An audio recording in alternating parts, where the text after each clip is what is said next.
It is February 2nd, 2025. Germania Street in Fairfax, Ohio, is a quiet residential neighborhood, just like the ones seen in dozens of Hollywood movies and TV shows. Wood-paneled houses, some with well-kept front yards, some with a porch where a few residents are enjoying the mild weather. But in just a few moments, everything on this quiet street will change. At noon, Daryl turns on to Germania Street, just as he has done hundreds of times before. His sister Denise has lived here for more than 40 years. Daryl hasn't heard from Denise since last night.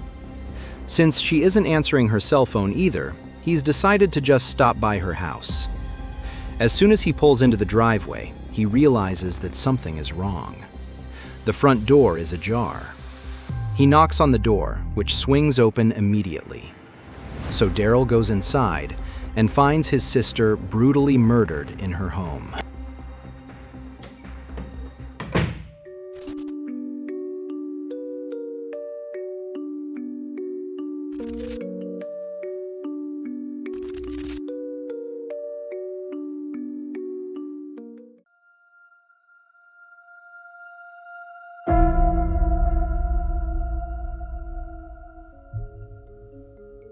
Nine-1-1, what's the location of your emergency? 3919 Germania. 3919, what was the street name? Germania in Fairfax. Germania? Yes. I think my sister's might have been murdered and her door was open. How old is she? She's 62. 63 years old? Okay. 63. She's not 62, breathing? 63. She's got her head covered with a pillow, her legs exposed, and she's been stripped naked. And it might be some blood. I don't know. Okay. She did not respond when I yelled at her. Okay. I didn't see anything. The door was opened a couple inches. She don't leave her door open. Okay. How long ago has I didn't touch you spoke with her? yesterday. The scene that greets first Daryl and then the arriving police is not for the faint of heart. Denise Tenpenny was apparently murdered. Numerous dark red smears and splatters are found all around her body. There are also plenty of different cleaning products. Apparently, someone had desperately tried to clean up the brutal crime scene, but gave up after a while. Next to Denise lie a bent kitchen knife and a carpet knife. Despite the extensive crime scene, investigators are quickly able to locate a blood trail. It leads from the bedroom to the back door of the house, and from there, through the backyard and out the garden gate. This is likely the perpetrator's escape route. Various valuables belonging to Denise are clearly visible inside the house. Her cell phone and laptop were left untouched, while her tablet lies smeared with blood next to her body. The perpetrator was not after material gain, but rather intended to harm Denise. The medical examiner determines that Denise was likely murdered between midnight and 6 a.m. However, she fought back fiercely. Skin flakes and hairs from the attacker were found under her fingernails. Despite the knives found next to the body, she died primarily from severe blows to the head and ultimately from suffocation, presumably from the pillow that was still covering her face when she was found. Daryl is in shock after discovering his sister's body, not only because the sight was gruesome, but also because he cannot for the life of him figure out who would want to harm his sister. Daryl is, of course, questioned thoroughly by the police, as are Denise's other close relatives, particularly her sister and her nephews. As a matter of routine, everyone must also submit DNA samples. If they could find the person whose blood was in the garden, they might be able to identify the killer. But there's no match among Denise's relatives. Besides, none of them would have had any motive to kill her. As her brother Daryl said from the start, she was always careful and always locked the door, even when she knew relatives were coming to visit. So Denise must have been taken by surprise by the perpetrator. After screening the family, the police check for criminals living near Denise. Within a half-mile radius, 3 people are identified. None of them are considered suspects. DNA samples are collected from Denise's neighborhood in the hope of finding the perpetrator, or at least ruling out a few people as potential suspects. And more than a week after the murder, the investigators hit upon a lead that surely no one would have expected.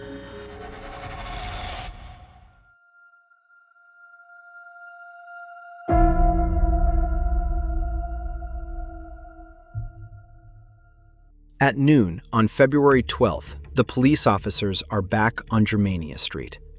On this day, they aren't heading back to Denise's house, the crime scene, but to the address directly across the street.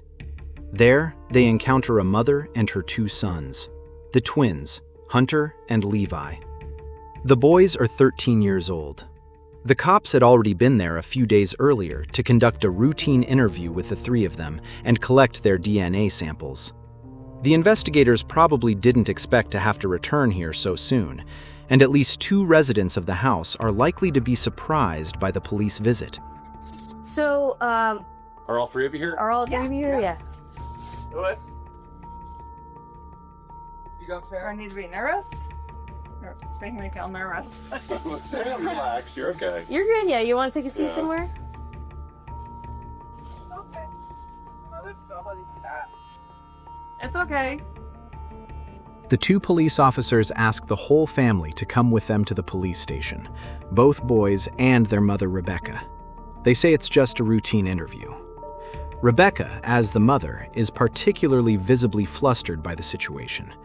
The 3 of them had actually just picked up some food at a fast food chain and were planning to spend a relaxing afternoon together. She asks the police officers if she needs to get a lawyer. After all, being taken to the station by the police isn't something that happens every day.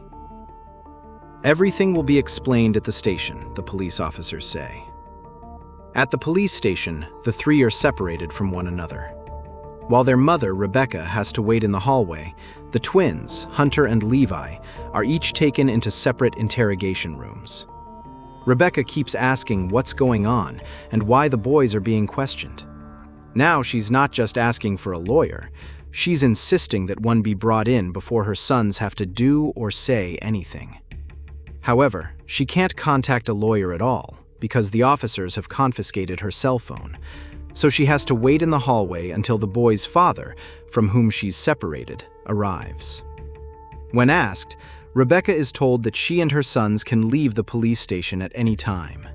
When she says, "Fine, then I'll gather the boys and leave now," the police officer sheepishly admits that's not possible. Still, there's no clear explanation.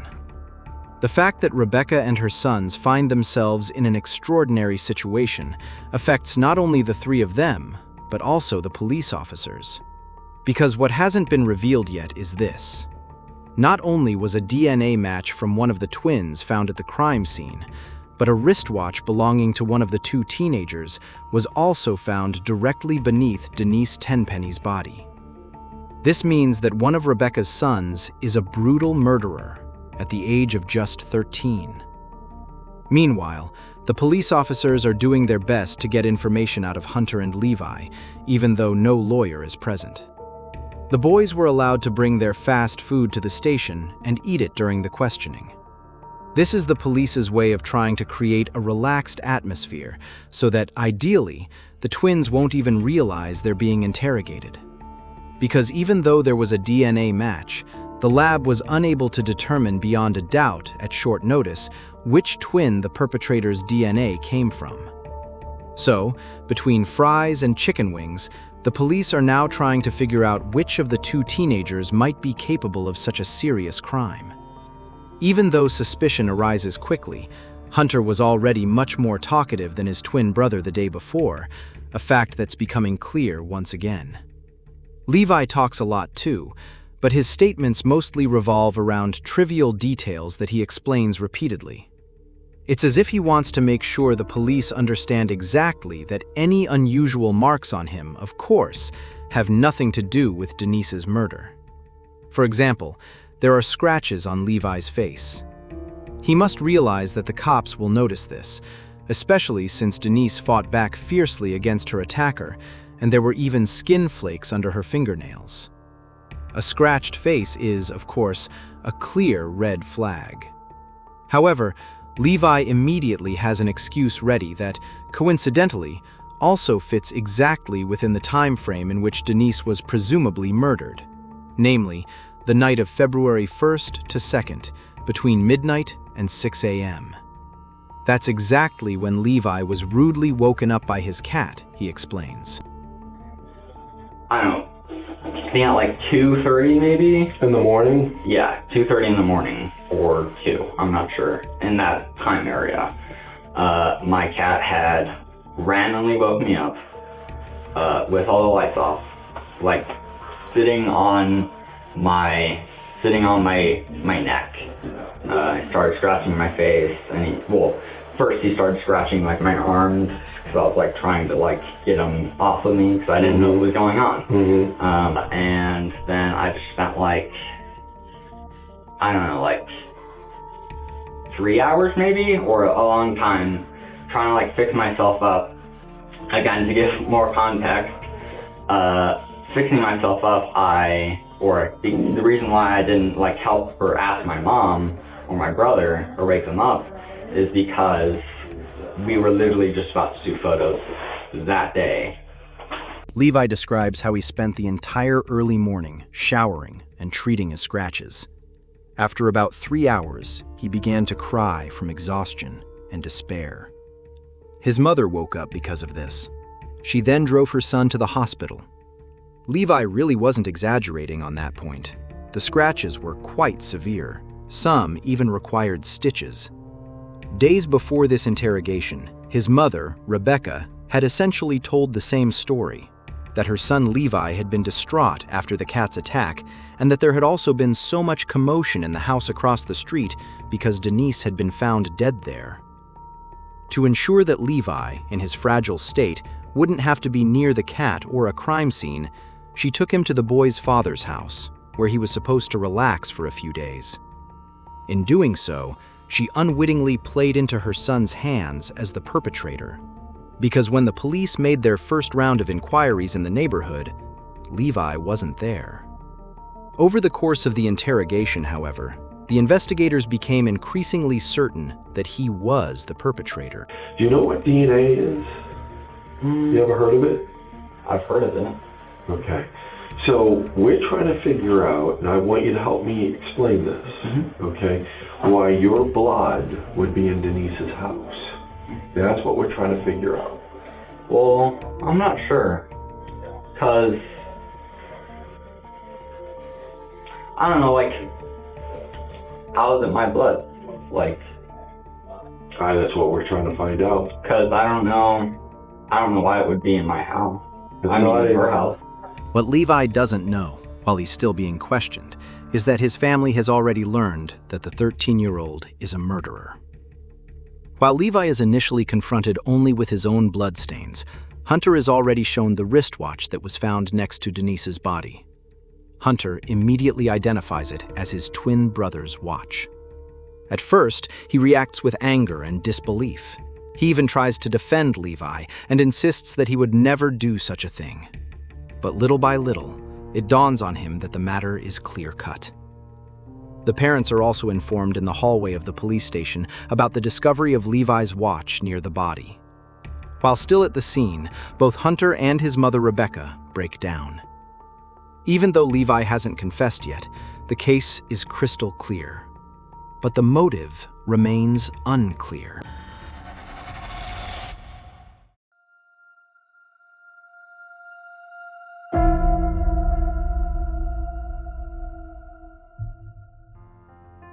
That same day, the family's home is searched. Levi's cell phone is also confiscated. His chat logs and social media histories contain numerous comments that were more than just warning signs. In September 2024, he wrote to someone that he believed he was suffering from a personality disorder because he felt no empathy.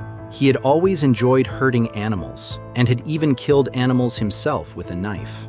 In addition to search queries related to sadism and personality disorders, it is particularly striking that, on the very day of Denise's murder, he Googled the police department of his hometown, Fairfax. In addition, dozens of screenshots and images of newspaper clippings and portraits of real and fictional serial killers were found on his cell phone. For example, Patrick Bateman from American Psycho or Dexter from the series of the same name. The police suspect that these were role models for Levi. He also studied serial killers such as the BTK killer and Ted Bundy in great detail. The 13-year-old does not return home that day. Instead, starting on February 12th, he is held at the Hamilton County Youth Center where he awaits his trial. His attorneys are trying to get him released. They claim the teenager suffers from cerebral palsy, a movement and postural disorder with highly individualized manifestations. According to his lawyers, his symptoms are so severe that it would be better for him to await trial at home. However, a motion to that effect is denied. The trial takes place in November 2025. A prosecutor explains how Levi had spent months planning the crime. According to her, he researched how to strangle someone, find the supposedly perfect victim, and get away with a serious crime. He also tried to use ChatGPT to figure out how he could get through a police interrogation unscathed. Online, he described how Denise had fought back and that he would likely be caught. The identity of the person to whom Levi allegedly wrote this is not initially disclosed. However, based on the sources, it appears that Levi had online contact with other people who knew of his intentions or even the crime itself. On November 10th, Levi confesses in court to the murder of his neighbor Denise. Since he was only 13 years old at the time of the crime, the case is being tried under juvenile criminal law. This means that Levi must remain in a facility until he reaches the age of majority, that is, until his 21st birthday. He must also attend a so-called victim awareness class and undergo behavioral therapy. In addition, he is expected to continue and complete his high school education while in custody. Denise's family has an opinion on this ruling that is certainly understandable. They feel the punishment is far too lenient for what Levi did at the age of just 13. Cases like this always spark a discussion about whether murder should be punished more severely, even for younger people. What are your thoughts on this case, and how should something like this be handled? I know this debate is very emotionally charged, and for good reason, but I wonder if there are any ways to deal with such crimes committed by young people that are legally and ethically sound. Even if you say you'd weigh each case individually, there are definitely pitfalls here. The video about a similar case, which will also be coming soon to this channel, will demonstrate that. In that case, young children were found guilty of a murder that may not have even happened. For today, though, let's stick with the Denise Tenpenny case and your thoughts on it. Feel free to leave a comment. By the way, that's also how you support the channel. Other than that, there isn't much more to say. I wish you a good morning, afternoon, or evening, whichever time you're watching this, and hope to see you again in the next video. Until then, ciao everyone.